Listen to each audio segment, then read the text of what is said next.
Non è il classico esempio di professionista prestato alla politica. Nino Caleca, uno dei maggiori penalisti siciliani d'Italia e da qualche settimana assessore regionale.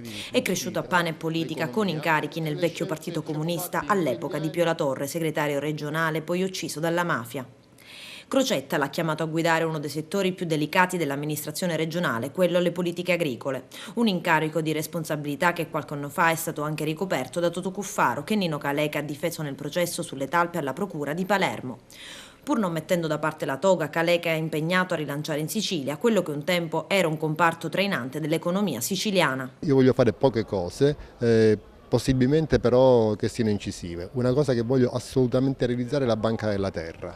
Voglio fare il censimento di tutti i beni che ha il mio assessorato e fare in modo che gli stessi vengano affidati in gestione a giovani, singolarmente o in cooperativa o in associazioni giovani che siano capaci di portare nell'agricoltura le nuove tecnologie, internet, la generazione digitale nelle campagne.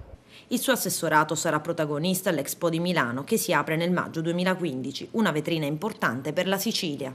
È l'appuntamento più importante di tutti. Guardate, per la prima volta nella storia del mondo l'Expo non serve a un paese per dimostrare la sua potenza industriale, ma serve a un paese, l'Italia, per dimostrare al mondo quale può essere il tipo di vita compatibile con il mondo futuro.